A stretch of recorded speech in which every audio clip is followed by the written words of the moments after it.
Sorry दोस्तों, ज़रा मेरा वीडियो कट हो चुका था, बट मैं वहीं से कंटिन्यू कर रहा हूँ। मैंने आपको एक्सप्लेन कर दिया जैसे कि ब्रिटिश इंडिया क्या है, चीफ कमिश्नर प्रोविंसेस क्या है, गवर्नर्स प्रोविंसेस क्या है, प्रिंसली स्टेट्स क्या है।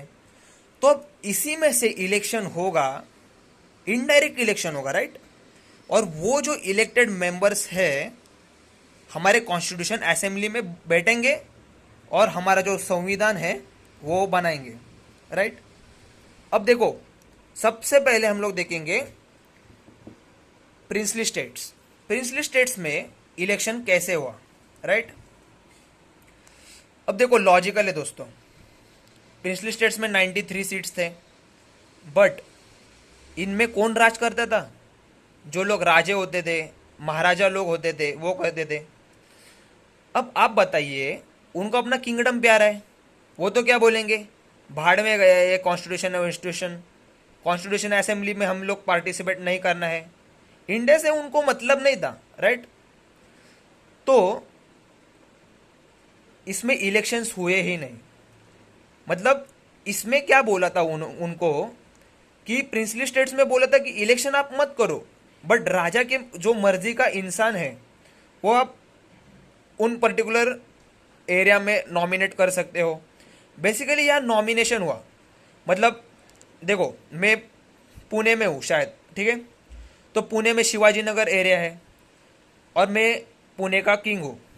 तो मैं क्या करूँगा कि किसी भी एक जो मेरा विश्वासु है उसे नॉमिनेट कर दूंगा शिवाजी नगर में। तो इस टाइप नॉमिनेशन हुआ था प्रिंसली स्टेट्स में, बट इन राजाओं ने नॉमिनेशन नहीं किया था। मतलब जो 93 सीट्स थे ना, उसमें से 0 नॉमिनेशन था, ठीक है। अब हम लोग देखेंगे जो 296 सीट्स से, दैट इज ब्रिटिश इंडिया और चीफ कमिश्नर प्रोविंसेस, उसमें कैसे इलेक्शंस हुए। देखो, अब चुनाव होंगे तो रिप्रेजेंटेटिव्स खड़े रहेंगे, राइट। मतलब अगर अब हमारी अभी की बात करेंगे, जब इलेक्शंस होंगे तो भैया बीजेपी की पार्टी होगी, राष्ट्रवादी कांग्रेस की पार्टी होगी, कांग्रेस की पार्टी हो गई, शिवसेना की पार्टी हो गई, आम जनता पार्टी हो गई, राइट। तो ये इलेक्शंस लड़ेंगे। बट उस टाइम रिप्रेजेंटेशन कौन कौन कर रहा था? इंडियन नेशनल कांग्रेस, मुस्लिम लीग और जनरल कैटेगरी के लोग, राइट। तो इसमें रिप्रेजेंटेटिव्स कौन थे? इसमें रिप्रेजेंटेटिव्स थे मुस्लिम्स, सिख्स और जनरल कैटेगरी के लोग। और मैंने आपको बताया कि इलेक्शन कैसे हुआ था, इनडायरेक्ट इलेक्शन हुआ था, राइट। इनडायरेक्ट इलेक्शन हुआ था। तो ये जो मुस्लिम, बट इधर एक नियम था, देखो ध्यान से देखो एकदम अच्छे से। ये जो एम लिखा हुआ है ये मुस्लिम रिप्रेजेंटेटिव्स है। इसको वोट कौन देगा? जो भी मेंबर ऑफ लेजिस्लेटिव असेंबली है और वो मुस्लिम है, तो वो सिर्फ मुस्लिम रिप्रेजेंटेटिव को ही वोट देगा। मतलब समझो, पर्सन ए है और वो एक मुस्लिम कैंडिडेट है और वो इलेक्शन के लिए खड़ा हो गया है, तो उसको मेंबर ऑफ लेजिस्लेटिव असेंबली का जो मुस्लिम इंसान है वही वोट देगा। वैसे ही सिख के लिए और जनरल कैटेगरी के लिए, राइट। तो बेसिकली यह इनडायरेक्ट इलेक्शन हुआ था, या फिर हम लोग बोल सकते हैं कि proportional representation bye a single transferable vote हुआ था। मतलब देखो, इसमें क्या हुआ था एक्चुअली कि ओवरऑल किसी ने वोटिंग नहीं की थी, आम जनता ने वोट नहीं किया था। यह इनडायरेक्टली रिप्रेजेंट किया गया था आम जनता को। किसने रिप्रेजेंट किया था? मेंबर ऑफ लेजिस्लेटिव असेंबली को, राइट। तो हम लोग देखो, ये जो मेथड है proportional representation by single transferable vote, ये हम लोग, आप बताइए किस में यूज़ करते हैं? देखो, प्रेसिडेंट के इलेक्शन में भी यूज़ करते हैं, राज्यसभा के इलेक्शंस में भी यूज़ करते हैं, और एक चीज़ के इलेक्शंस में ये proportional representation by single transferable vote, ये सिस्टम हम लोग यूज़ करते हैं। तो आप कमेंट सेक्शन में आप मुझे बताइए कि किसके इलेक्शन में ये जो proportional representation by single transferable vote ये यूज़ होता है। देखो दोस्तों, ये पूछा जाता है एग्जाम्स में, ठीक है। तो आप मुझे कमेंट करके बताइए, ठीक है। तो देखो, इलेक्शंस हो गए, तो इलेक्शंस के बाद इंडियन नेशनल कांग्रेस को मिले 208 सीट्स, मुस्लिम लीग को मिले 73 सीट्स और जनरल कैटेगरी को मिले 15 सीट्स। अब आप इसको ऐड करेंगे ना, 208 प्लस 73 प्लस 15, तो टोटल होगी 296। तो देखो दोस्तों, हमने जो पिछला टाइम सीखा, तो उसमें हम लोग ने देखा कि कॉन्स्टिट्यूशन असेंबली में 389 सीट्स है। तो देखो 296 तो सीट्स भर गए, राइट, बाय इनडायरेक्ट इलेक्शन। और ऊपर के जो प्रिंसली स्टेट्स के 93 सीट्स है, उसमें 0 नॉमिनेशन हुआ था, राइट।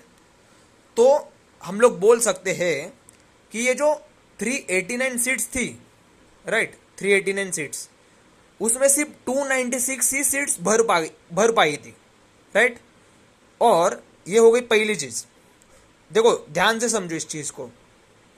और जो सेकंड चीज है जो हमें समझती है कि ये जो हमारी कॉन्स्टिट्यूशन असेंबली फॉर्म हुई थी, उसमें एक्चुअली हुआ कैसा था। देखो दो चीज हुई थी, एक तो इनडायरेक्ट इलेक्शन हुआ और दूसरा हुआ नॉमिनेशन, राइट। नॉमिनेशन कहाँ हुआ? प्रिंसली स्टेट्स में। इनडायरेक्ट इलेक्शन कहाँ हुआ? ब्रिटिश इंडिया में, राइट। और नॉमिनेशन कितना हुआ? 0, राइट, क्योंकि राजा लोग ने इंटरेस्ट ही नहीं लिया, राइट। और इनडायरेक्ट इलेक्शन जब हुआ, तब आपको तो पता है इलेक्शंस के रिजल्ट क्या है, 208, 73 और 15, राइट। तो आप लोग ये बोल सकते हैं, जब हमारी कॉन्स्टिट्यूशन असेंबली फॉर्म हुई, जिसमें हालांकि 389 सीट्स है, बट भरी सिर्फ 296, ठीक है। होप सो मुझे आपको ये समझाने में मैं सक्सेसफुल हो चुका होगा, राइट। बट मैं यहाँ एक रिकैप लेना चाहता हूँ दोस्तों, छोटा सा रिकैप, जो आपको एक रिवीजन करा देगा स्ट्रक्चर ऑफ कॉन्स्टिट्यूशन असेंबली का, ठीक है। देखो, प्रिंसली स्टेट्स थे, ब्रिटिश इंडिया था। प्रिंसली स्टेट्स में 93 सीट्स थे, ब्रिटिश इंडिया में 296 सीट्स थे। उसमें से 11 गवर्नर प्रोविंसेस के 292 सीट्स और 4 चीफ कमिश्नर प्रोविंसेस के सीट्स। अब ये चीफ कमिश्नर प्रोविंसेस क्या क्या है मैंने आपको बता दिया है, राइट। अब देखो, प्रिंसली स्टेट्स में तो नॉमिनेशन हुआ था 93 सीट्स के लिए, बट राजा लोगों ने क्या इंटरेस्ट नहीं दिखाया, तो 0 नॉमिनेशन, राइट। तो 93 सीट्स तो वैसे भी उड़ गए, राइट। और ब्रिटिश इंडिया में जब इलेक्शंस हुआ, तब वो इनडायरेक्ट इलेक्शन हुआ, और जिस मेथड से इलेक्शन हुआ उसे हम बोलते हैं representation bye a single transferable vote. और देखो दोस्तों, आपको बताना है मुझे कमेंट में कि ये जो सिस्टम है वो कौन से इलेक्शंस में यूज़ होती है, राइट। और जब इलेक्शंस हुए तो मुस्लिम लीग के 73 सीट्स थे, इंडियन नेशनल कांग्रेस के सबसे ज़्यादा सीट थे, दैट इज़ 208 सीट थे, और जनरल कैटेगरी के 15 सीट्स थे। तो होप सो मैंने आपको, देखो, स्ट्रक्चर ऑफ कॉन्स्टिट्यूशन असेंबली आपको समझा होगा।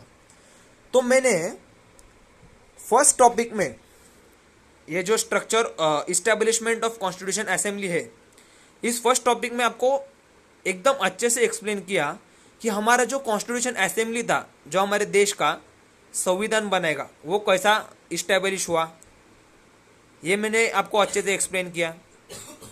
और सेकेंड, मैंने आपको स्ट्रक्चर ऑफ कॉन्स्टिट्यूशन असेंबली बताया, दैट इज कॉन्स्टिट्यूशन असेंबली की जो 389 सीट्स थे, उसमें इलेक्शन कैसा हुआ, 296 सीट्स जो थे वो कैसे इनडायरेक्ट इलेक्शन से भर गए, नॉमिनेशन नहीं हुआ तो 0 था नॉमिनेशन 93 सीट्स के लिए, इलेक्शंस के रिजल्ट्स क्या थे।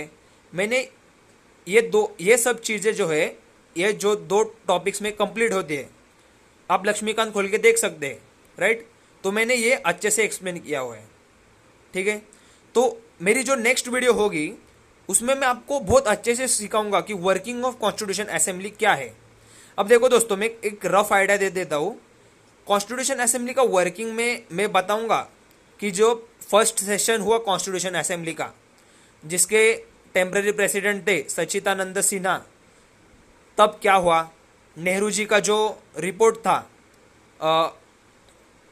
वो हम लोग देखेंगे, ऑब्जेक्टिव रिजोल्यूशन का, राइट। फिर हम लोग इंडिया इंडिपेंडेंस एक्ट 1947 देखेंगे, वर्किंग ऑफ कॉन्स्टिट्यूशन असेंबली के अंडर। फिर जीवी मालवंकर जी का क्या रोल था, राजेंद्र प्रसाद का क्या रोल था, वो देखेंगे हम लोग, राइट। तो ये सब मैं आने वाली वीडियो में वर्किंग ऑफ कॉन्स्टिट्यूशन असेंबली में आपको एक्सप्लेन करूँगा। होप सो दोस्तों आप मेरे साथ लक्ष्मीकांत ओपन करके ये मेरा वीडियो देखे होंगे।